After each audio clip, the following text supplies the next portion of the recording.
All right, guys, today we are going to start talking about simple probability. The first thing that we are going to look at, some vocabulary. Now, the checklist for the next couple weeks is simple probability, making predictions, area of triangles, circumference, and area of circles.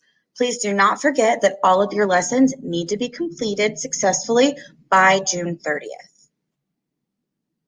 All right, so really the only vocabulary word that we're going to talk about today is probability. So this is the likelihood that something is going to take place. And if you think about it, you think about chances of rain. So if there's 0% chance of rain, it's not going to rain. If there's a 100% chance of rain, then it's definitely going to rain. 50%, maybe it will, maybe it won't. 75%, it probably will. More than likely it will rain. Whereas if it's 25%, less likely that it's going to rain. And when we find probability, we set it up as a ratio. And we can express this ratio as a fraction. And we express it as the number of favorable outcomes, or like what we want to happen, out of the total number of possible outcomes. So here we see a number line, and we can actually express probability in a couple different ways. We can express it as a decimal, a percent, or a fraction. So if something is impossible, that is a 0% chance that it happens, or 0 out of 1. Now, all the way on the other end of the number line, if something is certain, that would be 100% chance of it happening, which is equivalent to 1 whole, or 1 out of 1. An even chance, which is halfway in the middle, that's our 50%. 50%. So it's equally likely of happening, which we can represent as 1/2 or 0.5. Now, unlikely, we're going to say that's halfway in between 0 and 50%. So let's say 25%. So less likely, which is 1 out of 4 or 0.25. Well, when we come over to likely, which is halfway in between 50 and 100, that's our 75% chance, or 3 out of 4, or 0.75. Now, in this lesson, we will be working between fractions, decimals, and percents. So if you are struggling with that, please come to office hours. Some more vocabulary that we're going to look at is experimental probability. So this is what actually happens in an experiment, whereas theoretical probability is what should happen in an experiment. Now, what should happen and what does happen is not always the same, so there is a difference between these two words. And sample space is all of the possible outcomes of an event, and we can represent that in a couple different ways. We can represent it as a list, a tree diagram, which kind of looks like a tree, or a table.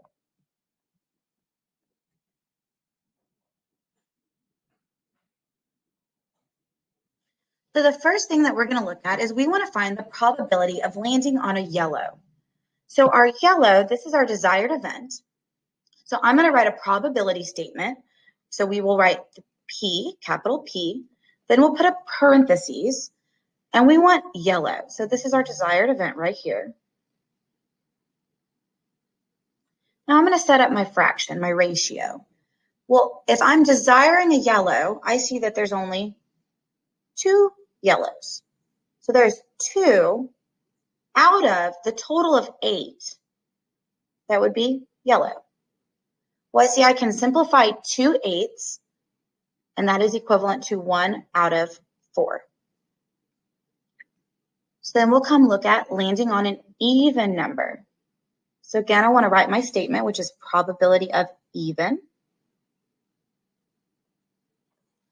And when I count, I see 2 is even, 8 is even, 6 is even, and 4 is even.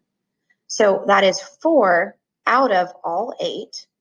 So that is 1/2, or 50%, or 0.5. Now last, we want to look at not landing on a red. So I will be happy with anything that is not a red. So probability of not red. Well, that's not red, not red, and not red. So I have 7 out of 8, which I know I cannot simplify. So now we're rolling a 6-sided die.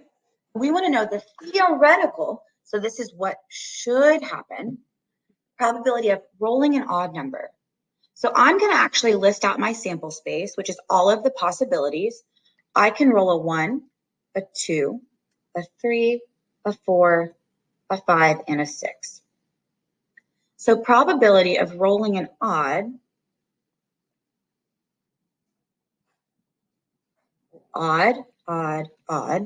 that is 3 out of all 6 possibilities, which simplifies to 1/2.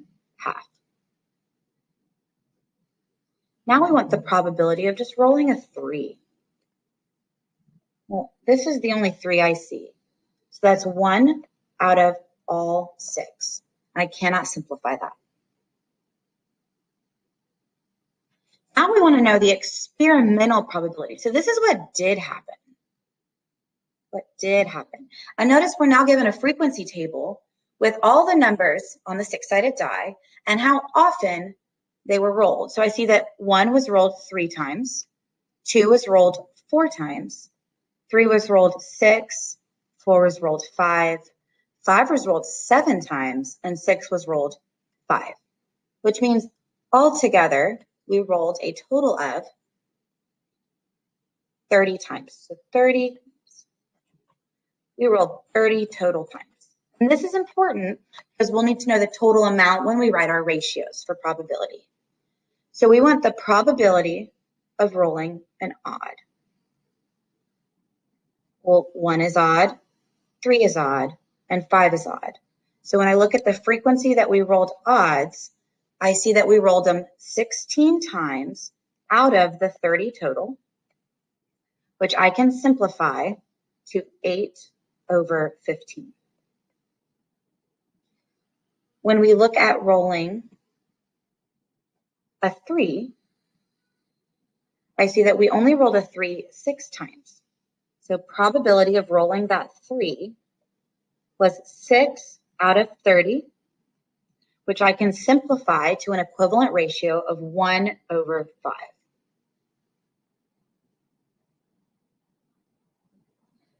So now we're looking at a table, and we're given a guy, he's playing baseball, and he's at bat, and he's either getting an out or a hit. So we want to know the probability of getting a hit, which was, 2 out of the 6 attempts, which simplifies to our 1/3, or 33 1/3%, or 0.3 repeating.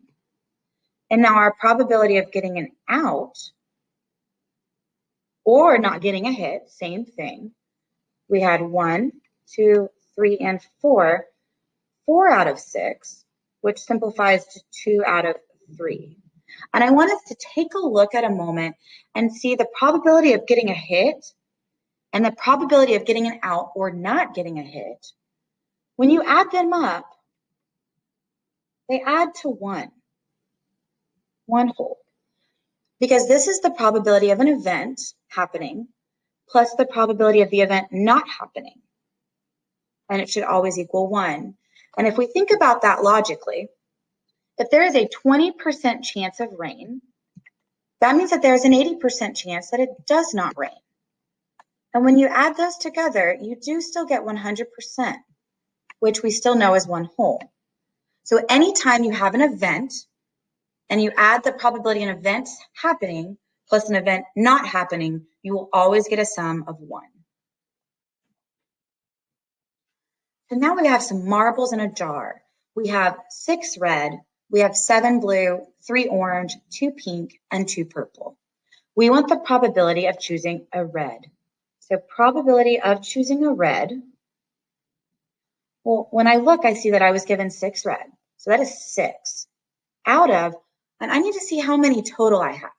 So I have 6, 7, 3, 2, and 2.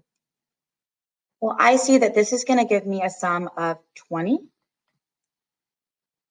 I have 6 out of 20.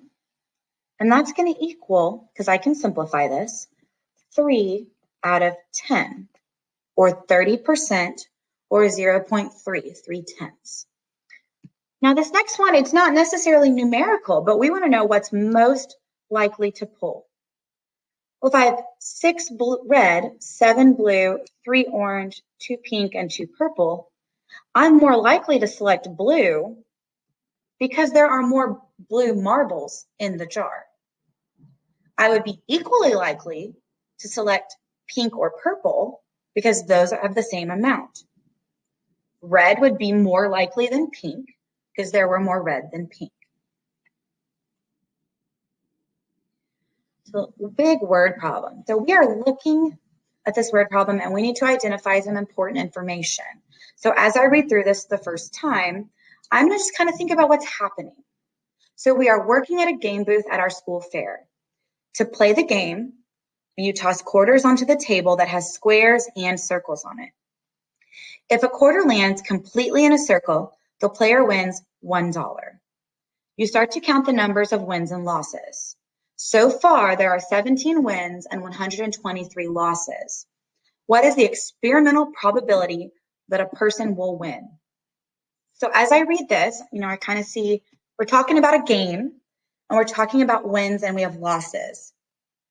The problem is asking us to find what the experimental probability of a person winning is. So we want the probability of winning. Well, I know experimental means what does happen.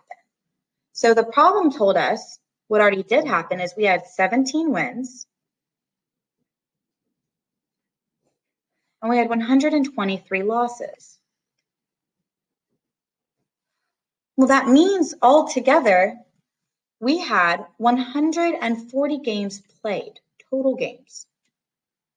And remember, our total is important with probability because when we set up our ratio, we always do the desired outcomes out of the total possible outcomes. So the probability of winning, well, that was 17 out of the 140. 17 out of 140. That is a small probability of winning. And that is our last example of probability.